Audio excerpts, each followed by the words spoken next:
Good. Hi, this is David Landis at Landis Communications, and we're celebrating our 30th anniversary. I am really thrilled to have one of my former bosses and one of my most important mentors in my career with us today, Peter Pastreich, who was the executive director of the San Francisco Symphony when I was there many, many years ago. Peter, welcome, and thank you for joining us. Thank you. I'm very happy to be here and to congratulate you on Landis Communications' 30 successful years. Thank you. I look back on our almost 10 years together with great fondness. We had a good time together, and we got a lot of important things done.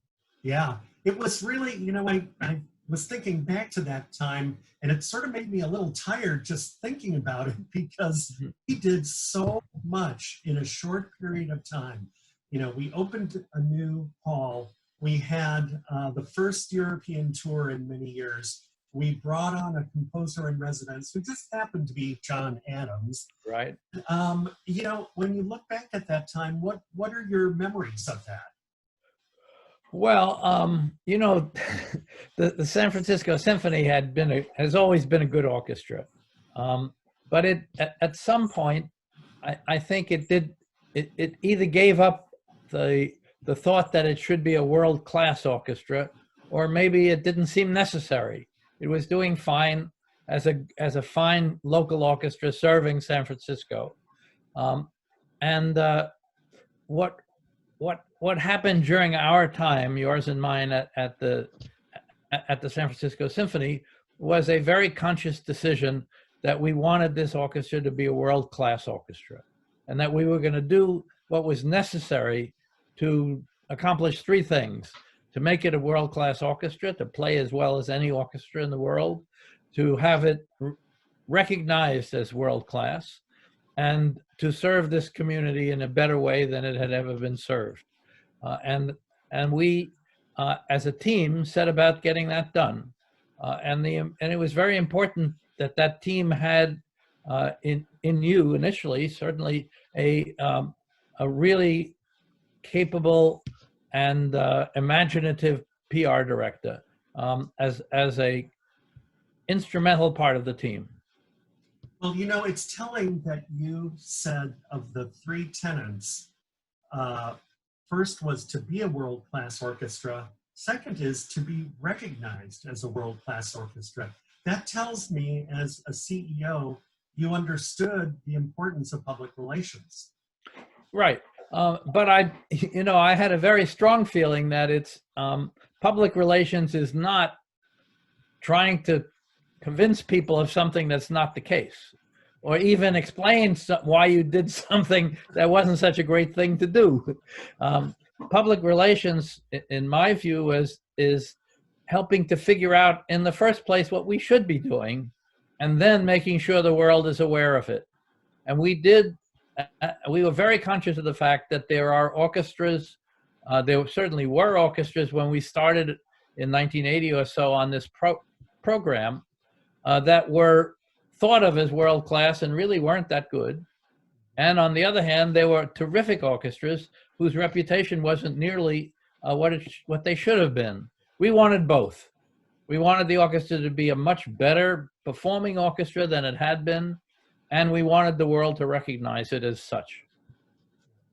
You know, also thinking back to that time, we had a first-class staff that you assembled, staff that you pushed to be the best that they can be. I think of Michael Steinberg and Deborah Borda, and you know, Nancy Johnson was there, and John Gidwitz, and Sue Fader, who went on to the Mellon Foundation.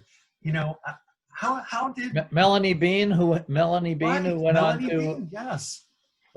Went on to the Hewlett Foundation. I mean, we had a terrific staff. Absolutely. Yeah. How were you able to congregate such an incredible, not just an incredible talent pool, but people who worked together and who also pushed each other to the next level? Well, you know, I think there were several factors. I mean, an important factor is that San Francisco is such a great city, right? I mean, who wouldn't want to live in San Francisco? And it still wasn't terribly affordable, but much more affordable in 1980 than it is today. Yeah. So we had that working for us. We had working for us that it was, in a way, underpowered, and so there was we could only go up, right?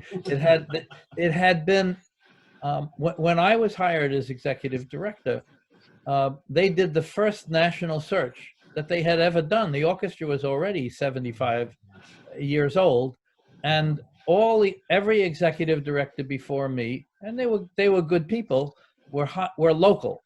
That is, there was no search to see who might be in New York or St. Louis or Chicago, who might move here.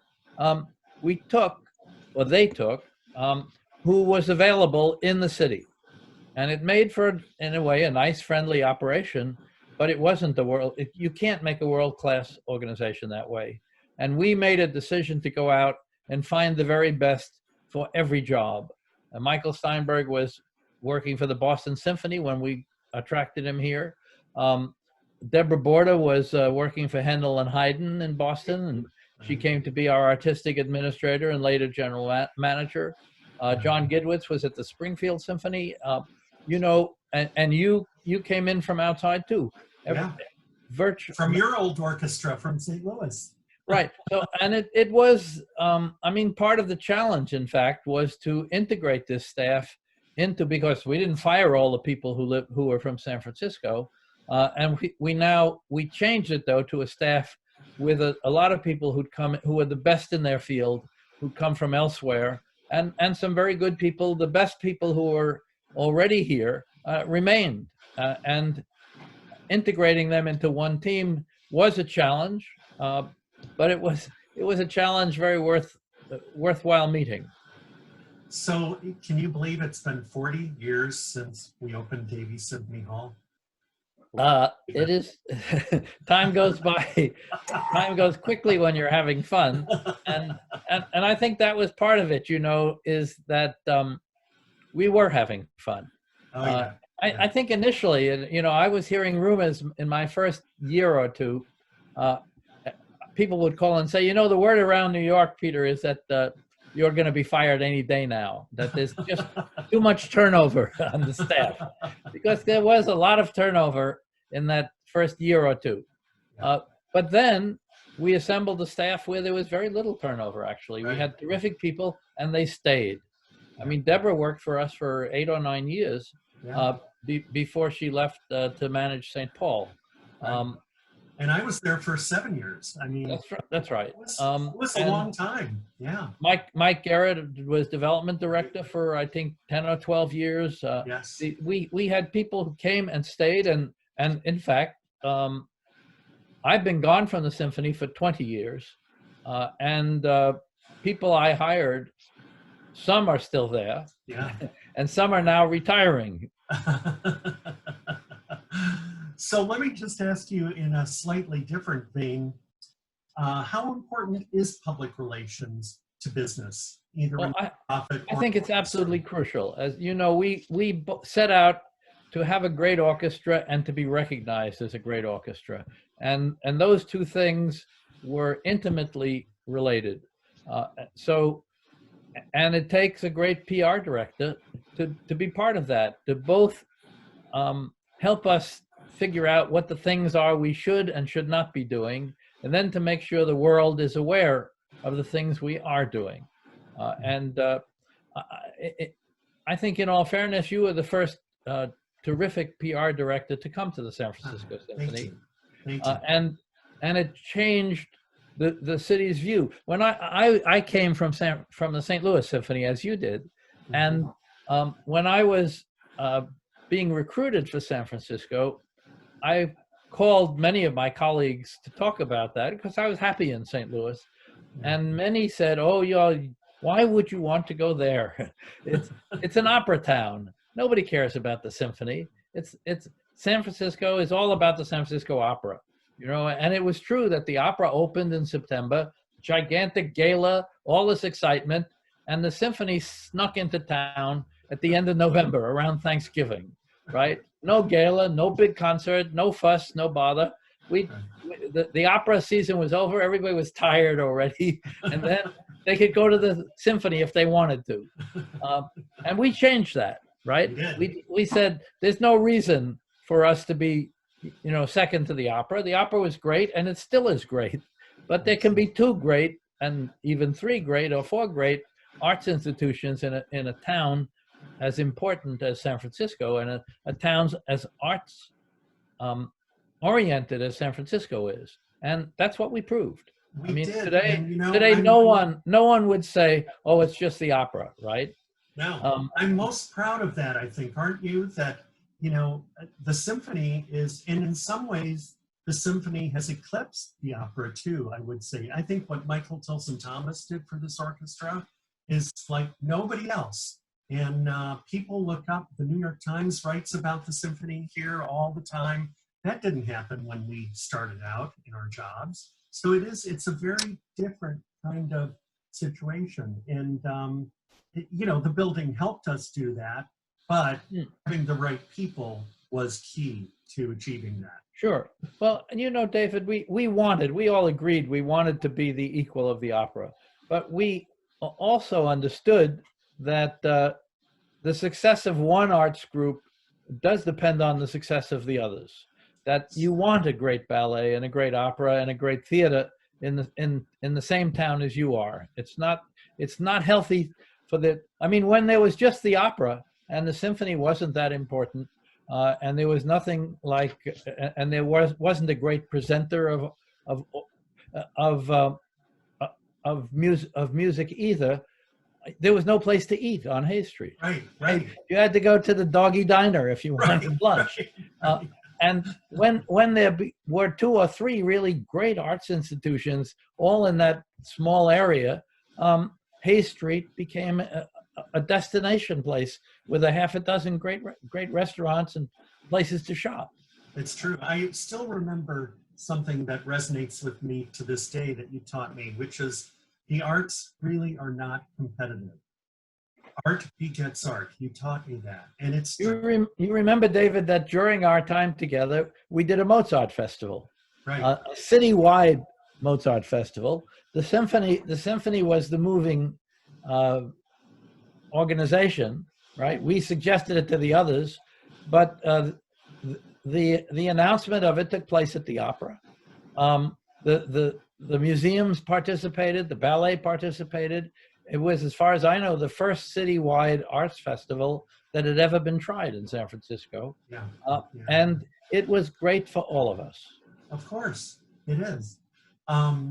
So, I want to really say thank you for teaching me how important it is to demand excellence of yourself first and also of your staff, because I think that has been one of the ingredients to our success for 30 years. And I just would like to say, are there any things you'd like to say in conclusion about our big milestone here? Well, I congratulate Landis Communications, and I congratulate you, David. It doesn't surprise me. I knew you were going to do great when you left the symphony. As actually have a number of people who left the symphony. We were a good proving ground for people, as it turned out, and part of that had to do with our decision and commitment to grow, to get better every year, to set high standards and to meet even higher standards. And you were absolutely a crucial part of all of that. So I'm not surprised that you took it to the next place you went, and that place, Landis Communications, is as successful as it is. Well, thank you so much. It really is great catching up with you. I'm sorry it's in Zoom land instead of reality, but the next time we'll meet at Poggio in Sausalito. How does that sound? Or the Hay Street Grill, always good. Or the Hay Street Grill. All right. Thank you, Peter. Thank you, David. Thanks for asking me. All right. Take care. Good luck.